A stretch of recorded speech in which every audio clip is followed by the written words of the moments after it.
ஆதியாகமம் 11ஆம் அதிகாரம். பூமி எங்கும் ஒரே பாஷையும் ஒரே விதமான பேச்சும் இருந்தது. ஜனங்கள் கிழக்கே இருந்து பிரயாணம் பண்ணுகையில் சினேயார் தேசத்திலே சமபூமியைக் கண்டு அங்கே குடியிருந்தார்கள்.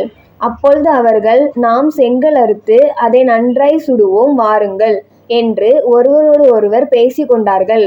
கல்லுக்கு பதிலாக செங்கலும் சாந்தத்துக்கு பதிலாக கிழக்கிலும் அவர்களுக்கு இருந்தது. பின்னும் அவர்கள், நாம் பூமியின் மீதெங்கும் சிதறிப் போகாதபடிக்கு நமக்கு ஒரு நகரத்தையும் வானத்தை அளாவும் சிகரமுள்ள ஒரு கோபுரத்தையும் கட்டி நமக்குப் பேர் உண்டாக பண்ணுவோம் வாருங்கள் என்று சொல்லிக் கொண்டார்கள். மனுபுத்திரர் கட்டுகிற நகரத்தையும் கோபுரத்தையும் பார்க்கிறதற்கு கர்த்தர் இறங்கினார். அப்பொழுது கர்த்தர், இதோ ஜனங்கள் ஒரே கூட்டமாய் இருக்கிறார்கள், அவர்கள் அனைவருக்கும் ஒரே பாஷையும் இருக்கிறது. அவர்கள் இதைச் செய்யத் தொடங்கினார்கள். இப்பொழுதும் தாங்கள் செய்ய நினைத்தது ஒன்றும் தடைபட மாட்டாது என்று இருக்கிறார்கள். நாம் இறங்கிப்போய் ஒருவர் பேசுவதை மற்றொருவர் அறியாதபடிக்கு அங்கே அவர்கள் பாஷையைத் தாறுமாறாக்குவோம் என்றார்கள். அப்படியே கர்த்தர் அவர்களை அவ்விடத்திலிருந்து பூமியின் மீதெங்கும் சிதறிப் போகப் பண்ணினார். அப்பொழுது நகரம் கட்டுகிறதை விட்டுவிட்டார்கள்.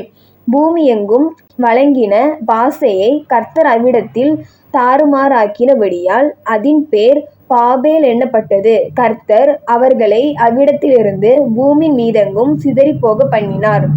சேமுடைய வம்ச வரலாறு. ஜலப்பிரளயம் உண்டான 2 வருஷத்திற்குப் பின்பு சேம் 100 வயதானபோது அர்பக்சாத்தைப் பெற்றான். சேம் அர்பக்சாத்தைப் பெற்றபின் 500 வருஷம் உயிரோடு இருந்து குமாரரையும் குமாரத்திகளையும் பெற்றான். அர்பக்சாத் 35 வயதானபோது சாலாவைப் பெற்றான். சாலாவைப் பெற்றபின் அர்பக்சாத் 403 வருஷம் உயிரோடு இருந்து குமாரரையும் குமாரத்திகளையும் பெற்றான். சாலா 30 வயதானபோது ஏபேரைப் பெற்றான். ஏபேரைப் பெற்றபின் சாலா 403 வருஷம் உயிரோடு இருந்து குமாரரையும் குமாரத்திகளையும் பெற்றான். ஏபேர் 34 வயதானபோது பேலேகைப் பெற்றான். பேலேகைப் பெற்றபின் ஏபேர் 430 வருஷம் உயிரோடு இருந்து குமாரரையும் குமாரத்திகளையும் பெற்றான். பேலேகு 30 வயதானபோது ரெகுவைப் பெற்றான்.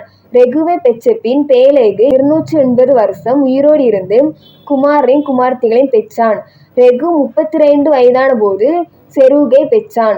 செரூகைப் பெற்றபின் ரெகு 207 வருஷம் உயிரோடு இருந்து குமாரரையும் குமாரத்திகளையும் பெற்றான். செரூகு 30 வயதானபோது நாகோரைப் பெற்றான். நாகோரைப் பெற்றபின் செரூகு 200 வருஷம் உயிரோடு இருந்து குமாரரையும் குமாரத்திகளையும் பெற்றான். நாகோர் 29 வயதானபோது தேராகைப் பெற்றான். தேராகைப் பெற்றபின் நாகோர் 180 வருஷம் உயிரோடு இருந்து குமாரரையும் குமாரத்திகளையும் பெற்றான். தேராகு 70 வயதானபோது ஆபிராம், நாகோர், ஆரான் என்பவர்களைப் பெற்றான். தேராகுடைய வம்ச வரலாறு. தேராகு ஆபிரகாம், நாகோர், ஆரோன் என்பவர்களைப் பெற்றான். ஆரோன் லோத்தைப் பெற்றான். ஆரோன் தன் ஜனம் பூமியாகிய ஊர் என்கிற கல்தேயர் தேசத்துப் பட்டணத்திலே தன் தகப்பனாகிய தேராகு மரிக்கும் முன்னே மரித்தான். ஆபிரகாமும் நாகோரும் தங்களுக்குப் பெண் கொண்டார்கள். ஆபிரகாமுடைய மனைவிக்கு சாராய் என்று பேர். நாகோருடைய மனைவிக்கு மில்காள் என்று பேர். இவள் ஆரோனுடைய குமாரத்தி.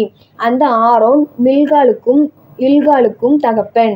சாராய்க்குப் பிள்ளை இல்லை, மலடியாய் இருந்தாள். தேராகு தன் குமாரனாகிய ஆபிரகாமையும் ஆரானுடைய குமாரனும் தன் பேரனுமாயிருந்த லோத்தையும் தன் குமாரன் ஆபிரகாமுடைய மனைவியாகிய தன் மருமகள் சாராயையும் அழைத்துக்கொண்டு அவர்களுடனே ஊர் என்கிற கல்தேயருடைய பட்டணத்தை விட்டு கானான் தேசத்துக்குப் போகப் புறப்பட்டான். அவர்கள் ஆரான் மட்டும் வந்தபோது அங்கே இருந்துவிட்டார்கள். தேராகுடைய ஆயுசு நாட்கள் 205 வருஷம். தேராகு ஆரோனிலே மரித்தான். ஆமென்.